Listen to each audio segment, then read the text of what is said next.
store? Aye, lad. The Council of Valkyries. The Valkyries are of Valhalla, are they not? Glad to see you're paying attention, brother. You are correct.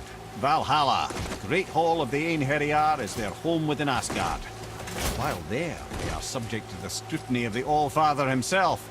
And relations between the Valkyries and Odin were tense during my tenure as his advisor. Why? Well, that's an even longer story, lad. For now, why don't we look around for some clues?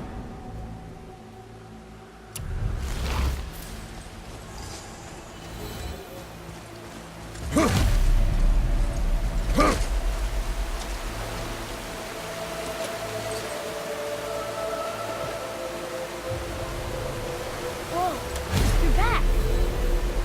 Come here. Who is she? Gunnar, Mistress of War. After any conflict, big or small, she would be first on the scene, sussing out the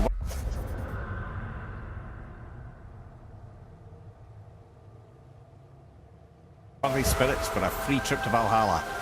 A gruesome task, but she took great pride in it. Any conflict. Impossible. It's true. She had help from her sisters, of course, but Gunnar was always first to arrive. Her judgment of the fallen was unparalleled, and an invaluable resource to Odin. She was one of his favorites.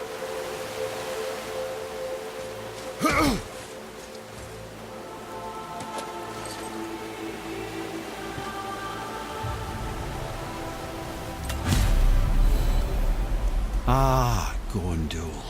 Beautiful Gondul. And?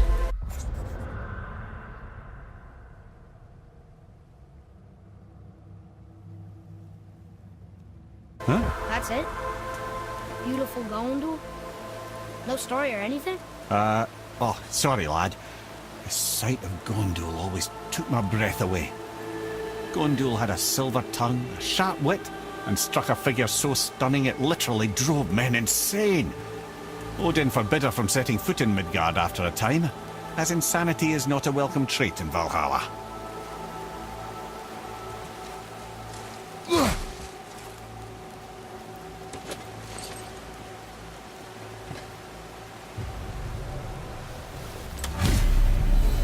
This is none other than Geirdriful, the Master of Arms in Valhalla, responsible for arming and training Odin's Einherjar.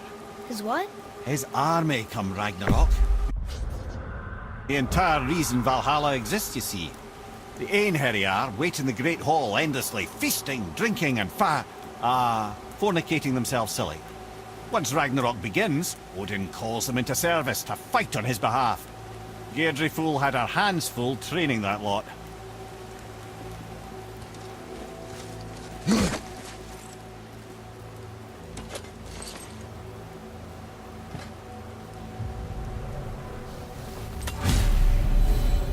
This, my friends, is Kara.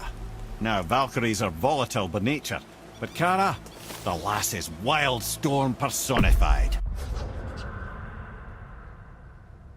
A wild storm. Aye, calm and collected. Then the air would shift and the fury of her storm would unleash. It was beautiful in a way, assuming you could find proper shelter. Her tears would cleanse the blood-soaked battlefields.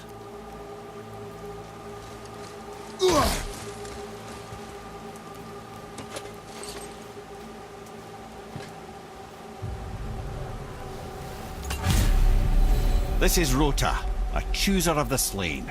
I thought all the Valkyrie did that. Not exactly, lad, although that is what they're most famous for. And by far their greatest responsibility. You've seen what happens to the dead without the judgment of the Valkyries. Hellwalkers. That's right. Rota, Gunnar, Skuld. Without them to clean up the aftermath of battle, hell overflows with souls meant for Valhalla. A sorry state of affairs. Rota must be beside herself.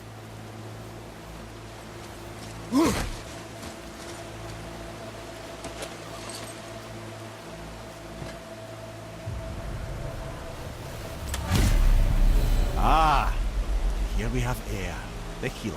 A Valkyrie healer? Strange. Air was strange, as a matter of fact.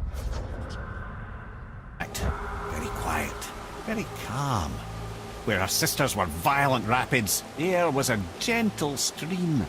She healed the wounds of both mortals and gods, and even a certain all-knowing sage who once drank too much and fell off a mountain. Not my proudest moment.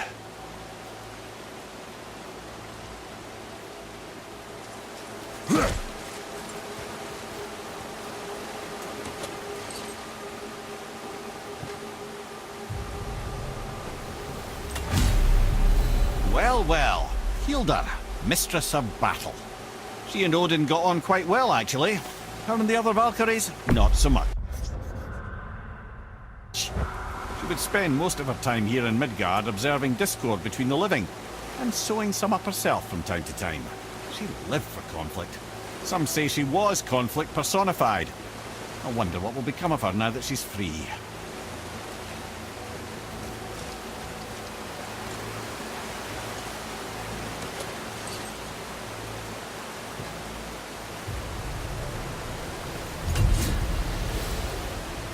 Olrun, once the daughter of a powerful chieftain, she fell defending him during a Reaver attack. Olrun was escorted to Valhalla, where she chose to devote her afterlife to the pursuit of knowledge above all else. Quite unusual behaviour amongst the constant drinking and feasting of her fellow Valhallian denizens. How'd she end up a Valkyrie? Odin. He saw a kindred spirit in Olrun's single-minded pursuit of knowledge. He appointed her as the Valkyrie's resident historian.